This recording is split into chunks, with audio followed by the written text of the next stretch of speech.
I'm 84 years old, and I wasted 31 years of my life because I believed one lie about time. The same lie your parents told you. The same lie society keeps repeating. And here's what makes me angry. They knew it was a lie, but they told you anyway because it made them feel better about their own choices. I figured it out at 74, which means I lost an entire decade I can never get back. But you're hearing this right now, which means you still have time to fix this. You see, the lie is simple. Work now, live later. Sacrifice today for someday. Grind through your 30s and 40s, and then you'll finally get to enjoy life. At 74, I had everything. A $200 million empire, a beach house that belonged in a magazine, my name in business journals. People called me successful. They wanted my secrets. But when I walked through my front door that year and felt absolutely nothing,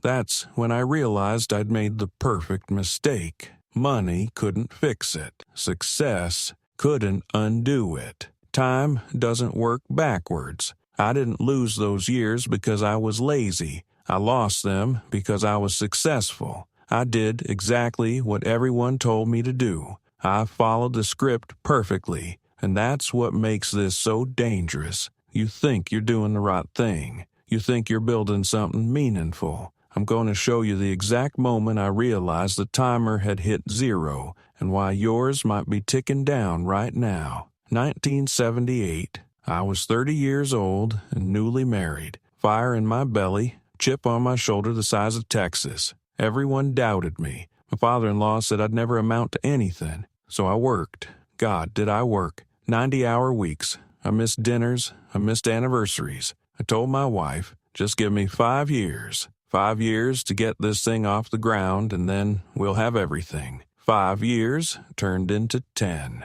10 turned into 20. My daughter, Emma, was born on a Tuesday morning in May. I got the call while I was in a board meeting. The meeting was too important. A deal worth $2 million.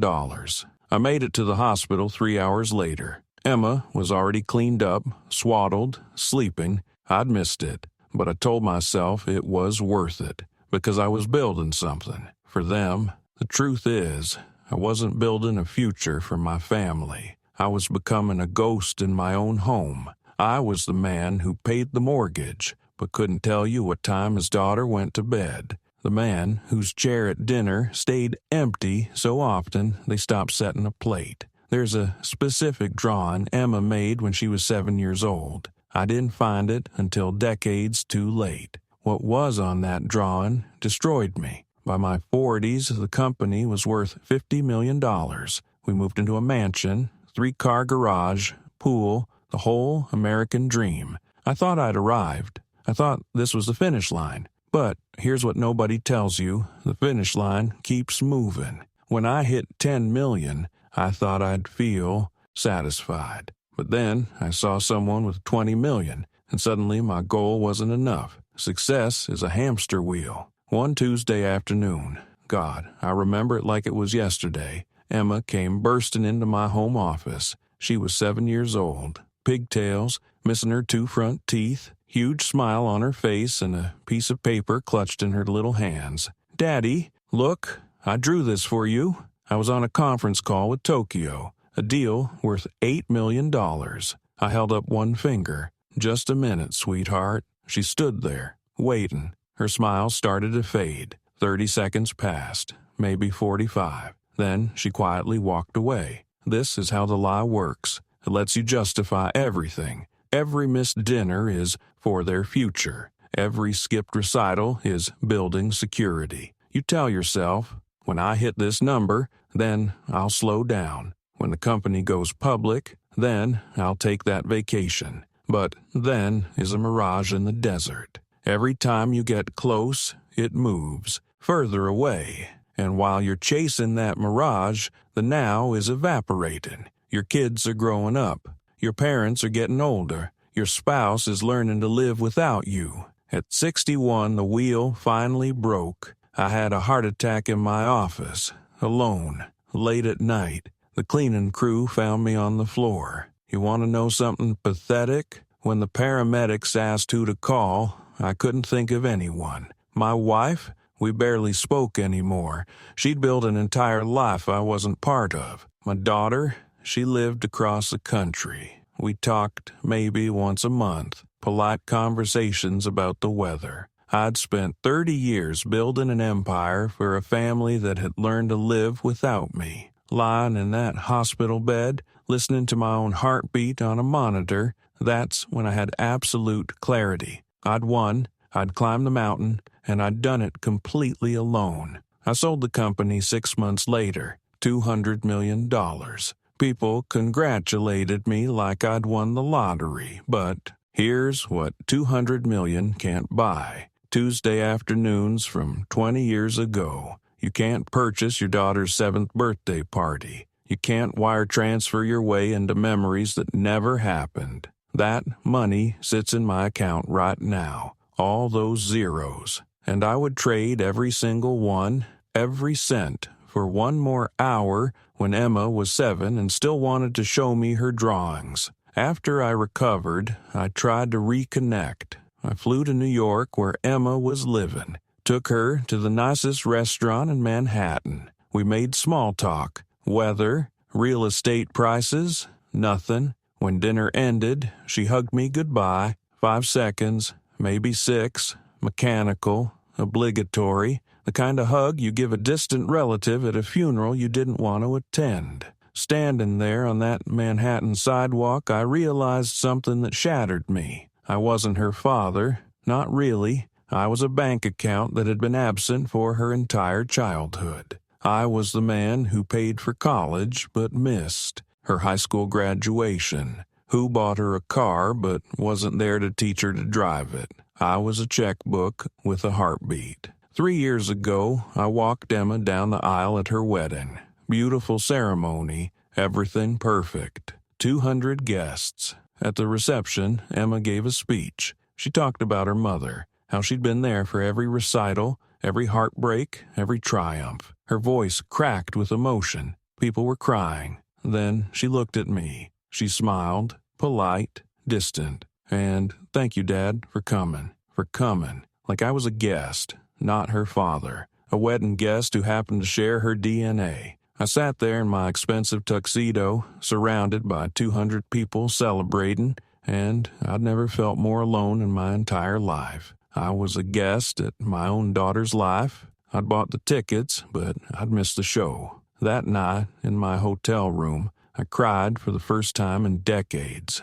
Not quiet tears, gut-wrenching sobs that made my chest hurt. I had everything. The $200 million, the beach house, the respect, and I had nothing. The mistake wasn't working hard. The mistake wasn't ambition. The mistake was believing that someday was a real destination. I kept telling myself, when I make this much money, then I'll slow down. When the company goes public, then I'll be present. But then never comes, because every goal you hit just reveals another goal. Every summit shows you a higher mountain. And while you're staring at the next peak, the now is slipping through your fingers like sand. Here's what makes me want to scream.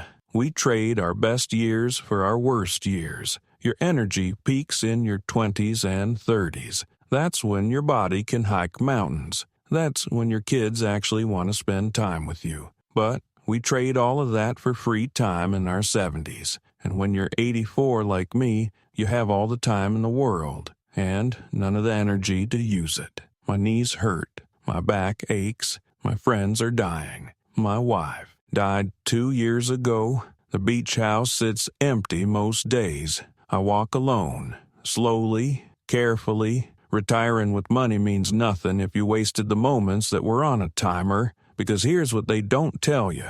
Everything is on a timer. Your parents are on a timer. Your kids are on a timer. Your own body is on a timer, and you don't know when any of those timers run out.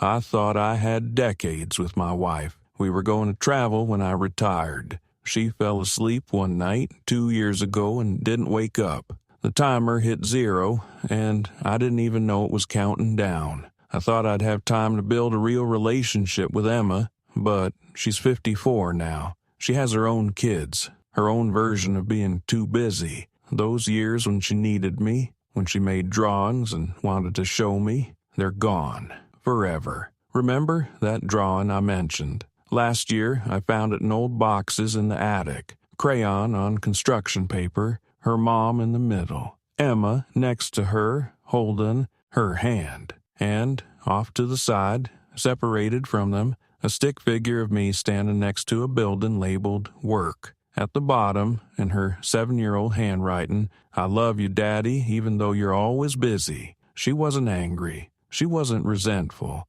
She was just adjusting, accepting. That note sits on my desk now. I look at it every single morning. Nobody at my company remembers me anymore. They've had 4 CEOs since I left. The company's been bought and sold 3 times. I'm a footnote in a business journal somewhere. The empire I killed myself building, it forgot me the second I walked out the door. But Emma remembers. She remembers every recital I missed, every birthday I was too busy for. She remembers the times I wasn't there far more clearly than the times I was. So here's what I need you to hear. Close your laptop. Right now. Go home. Not after this meeting. Not next week when things slow down. Now. Because things never slow down. That's the lie. Things only get faster. The stakes only get higher. Success is not measured in square footage or zeros in your bank account. Success is measured in presence, in Tuesday afternoons, in drawings you actually look at, in dinners where you're actually there, mentally there, listening, engaged, alive.